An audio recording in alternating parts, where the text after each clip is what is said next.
freight efficiency with NACFE's Mike Roth and Friends.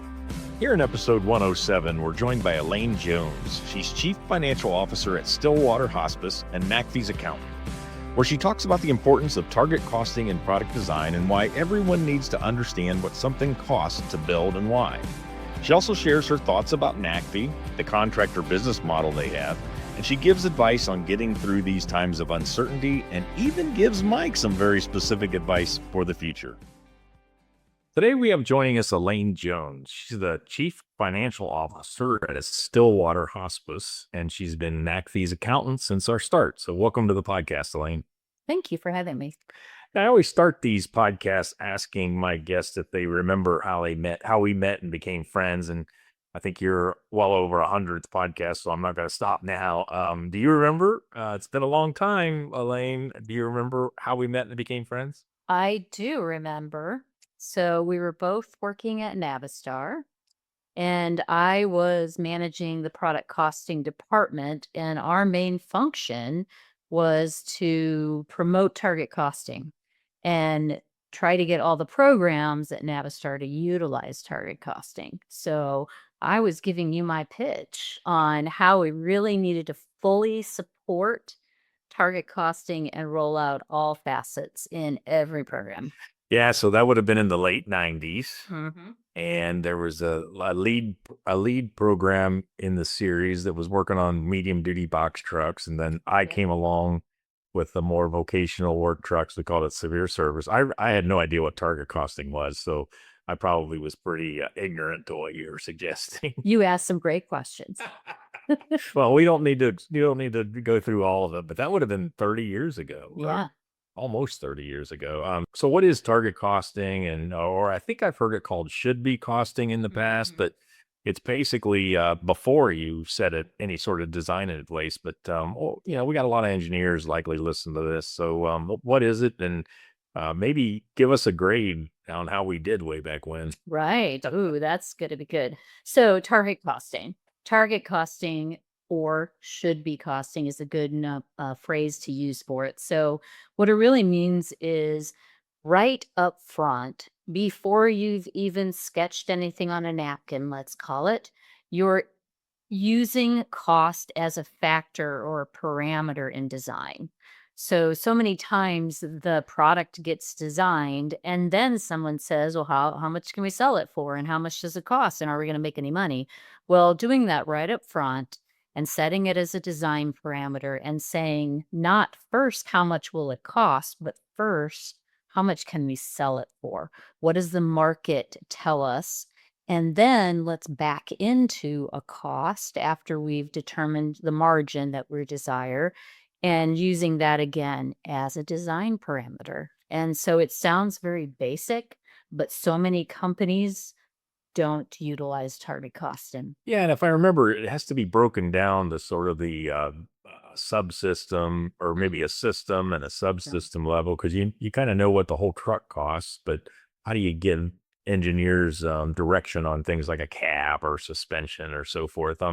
What's the logic there? Yeah, so that was usually where it became challenging, right? Because one system does not necessarily equal another system, and everybody thinks their system is the most important system, right? So the challenge there is usually you start with a predecessor vehicle. You're usually modifying. You're not usually dealing with something brand new. And so you say, how much are we really going to touch system A versus system B? And that's usually where we took that direction and came up with the target cost by system. And so that's set early on, and then it's held constant through the design effort and through the final. Should be. We all know that life doesn't work that clean. And so generally what would happen is something would change the game somewhere along the way. And, that would mean that unless the game that was being changed would also change the selling price, then of course you've just either eaten into your margin or you need to take costs out of another system to have that equation still balanced. Mm-hmm. Mm-hmm. So looking back at the program, we've spent like $1 billion in capital and expense to bring that truck to market. First of all, How did the target costing effort result in a better product in your mind? Yeah. I mean, in my mind, the fact that cost was maybe it wasn't at the forefront, but at least people were talking about cost. Um, my understanding from, let's say, prior to my time that I was at Navistar, cost didn't come up in the conversation until literally launch.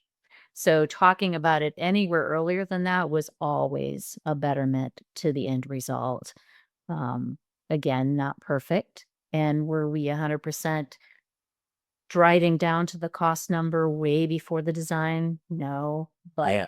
earlier is better. Well, I remember as a program manager, we took it really seriously, and without having both a baseline and then a target cost. Mhm. Engineers are going to create whatever they are going to create, and oftentimes they're very proud of their work, and they're just expecting you'll get paid more for it. At the end of the day, that's a really difficult, like you said earlier. So, yeah, so very cool. So tell us about your career. How did you get started in things? And I know your husband Tony and you both worked at International. He continues in trucking. Mhm. How did this industry affect your careers? And just tell us a little bit about it. Yeah.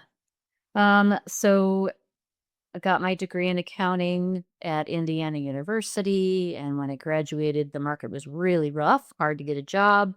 Luckily, I got in at a bank when I first graduated, learned the basics of accounting. It was a great job, great opportunity. Bank got bought out. I lost my job. I came to Navistar after that. Learned a lot about manufacturing and the trucking industry and how integral that industry is to so many other businesses. You could say the same thing about banking, but from a much different spin. Um, and then, after I left Navistar and actually ended up finding myself working in healthcare, whole different industry, um, learned again that finance is very transferable, regardless of the industry.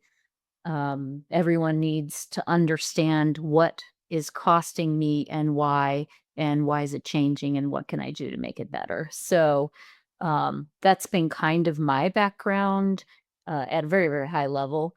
And then really, I think, one thing about trucking, and I think a reason that, my husband, as you mentioned, has stayed in trucking, if you really think about it, what industry is not impacted in some way by trucking?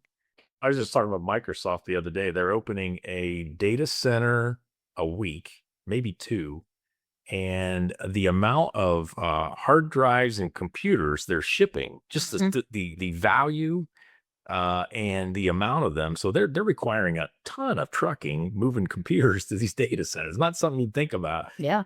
Yeah.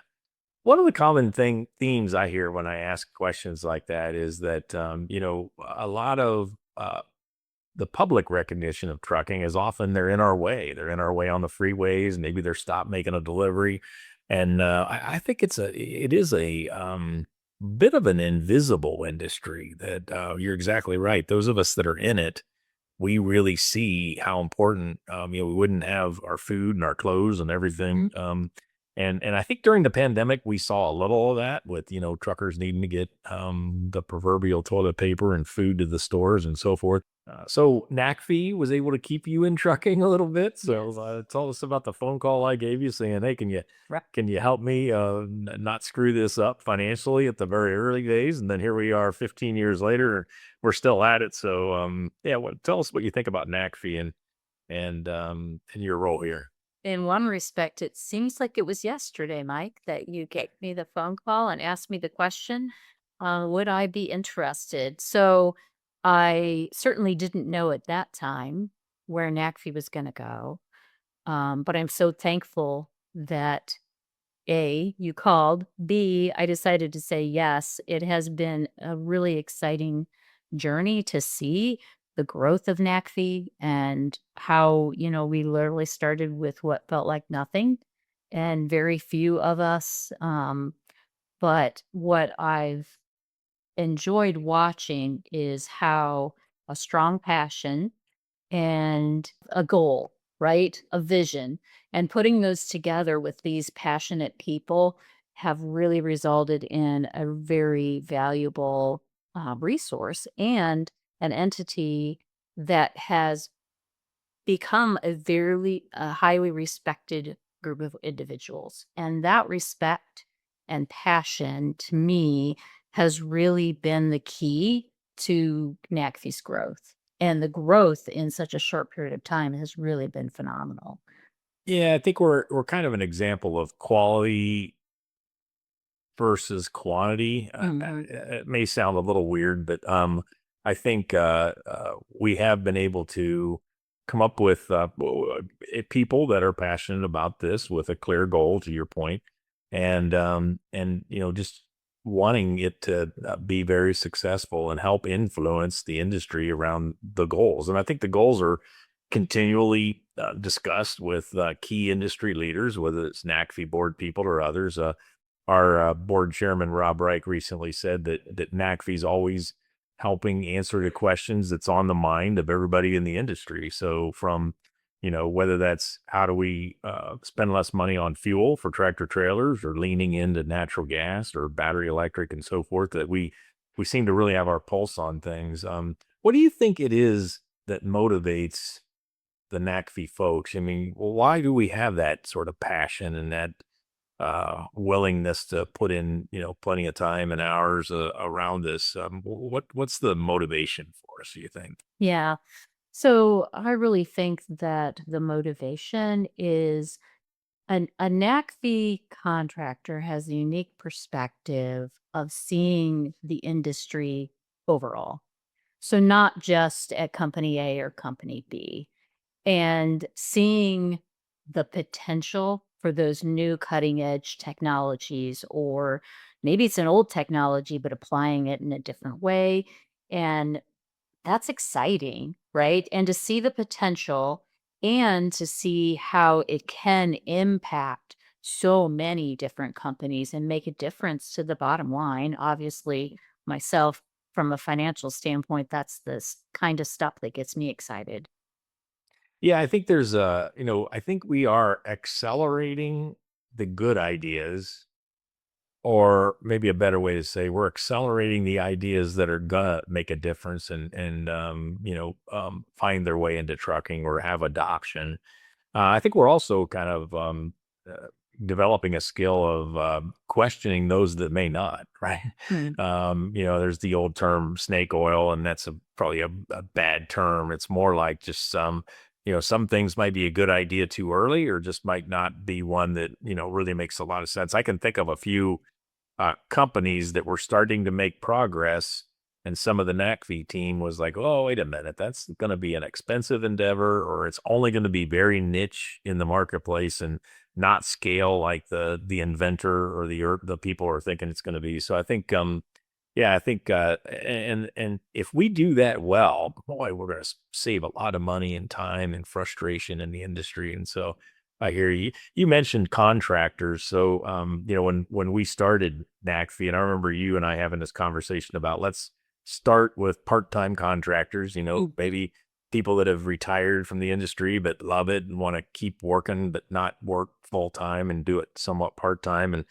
And that model, 1099, we avoided payroll and offices and expenses and so forth. And here we are 15 years later, and we're still 100% contractors. How does that work in the real world? What are some risks or opportunities around that model? The contract model is beneficial from the standpoint of minimizing your fixed expenses. You can be a lot more agile and flexible with your workforce. So the risk is that that can mean you could lose those individuals because they go on for bigger and better paychecks, so to speak, right? But the key, I think, in this case is the passion component again. I go back to that. The individuals that are supporting NACFE in a contract status, they're there because they want to be there. They have a passion for trucking, and they could be somewhere else. They choose not to. So it could backfire. I think that a future in the model that we have in place today can still work though. Yeah, I think there's some things that support that, some like foundational things that support this that I think we've seen. One is that being a full-time employee at a company for decades no longer has its real benefits. So we don't have pensions. Hmm. And and so moving jobs, whether if you're a full-time employee, moving jobs is I think more frequent, but also I think people see part-time work or maybe having multiple, maybe being a contractor with multiple companies that pay you what a full-time job would, Hmm. just might be more on people's minds. So that's one. Another one is just the mobility that we have today. So we used to be tied to a desk, tied to an office, tied to a company. And now, it's much easier to remotely work from home and be able to be productive. I joked that NACFE was doing, work from home before it became novel during the Right. pandemic, Yes. and so, and that works for some people, doesn't work for others. Some people need the rigor of offices and so forth. So, yeah, I really think it's working, and we're going to continue to do it this way until it doesn't work. There's a lot going on with respect to trucking with new technologies, like you mentioned. We got regulations, change in administration, a lot of, I don't know, and I'm sure this fits probably from your health work that you're doing now. There's a lot of uncertainty around different things. You got any advice for all of us as we go through these periods of time? I mean, for me, it's kind of just like take a breath, take a walk, calm down. we, this too will pass. But I don't know. This is strange times. How do you get up in the morning and go about your day and deal with uncertainty? Yeah. So certainly in healthcare currently, there is a lot of uncertainty. And I agree, a lot of uncertainty in trucking. You could argue that right now, the industry, regardless of what it is dealing with uncertainty. And there's always a certain level of uncertainty. You could just argue right now it does feel a bit elevated and escalated. Um, so really, we can't control. That's a saying. And it's a saying for a reason. Uncertainty has a connotation of I'm not in control, and that doesn't feel good. So, the first thing that we talk about when we're having these conversations of uncertainty is let's just acknowledge the fact that we can't control everything. Number one. And a full acceptance of that from around the table in some way gives you some relief. Well, then what can we control? That ends up being the conversation that we all know has more of a feeling of satisfaction to it. So, um, looking to industry experts, looking to other organizations, what are they doing? To me, just describes NACFE in a nutshell, right? NACFE is providing the trucking industry their concepts, their ideas for how to improve, how to make things better. When you're in times of uncertainty, you're looking at, I'm not going to be able to maintain my current margin. I'm gonna, am I looking at an impending closure for my organization? That's very scary. So NACFE providing that expertise, that wisdom, sharing that information, because that's, I think, what gets you through times of uncertainty is Yeah. looking to the future. Yeah. And I think too, collaborating and working with others, I think is another thing you're suggesting. And that is that NACFE does that a lot. So all of us are having multiple conversations a day with real leaders and engineers and people that are really in the know, and seeing how they're responding to all of this helps us help them and others respond to it. So, yeah, that's a really good point. Well, I'm going to close this with, I'm a little concerned about asking you this question, Elaine.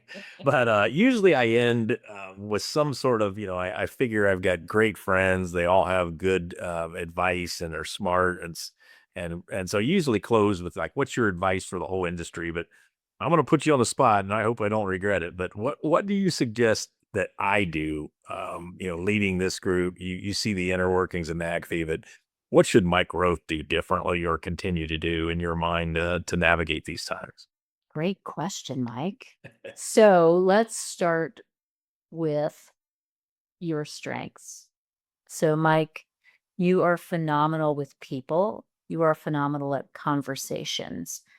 Ultimately, at the end of the day, I don't care what industry it is. It's all about relationships. It's all about our go-tos. And you've really been such a huge part of NACFE's success. And I know I hear a lot of people refer to you as the face of NACFE, right? And so spending all of your time having those conversations, getting the right people in the room, that to me is your strength. The fact that you started NACFE and honestly all the day to day rested on you for a greater part of the first history of this organization, um, to me, what I challenge you with is just less of the day to day, right? Get that operational activity on someone else's plate so that you can do what you do so well. So, We'll definitely include that. That will not get cut from this podcast, Elaine. So, hey, thank you so much for being on. I knew this was going to be fun, and I'm certain a lot of the audience will really benefit from our discussion. So, thank you very much. yes, thank you. Freight Efficiency with NACFE's Mike Roth and Friends.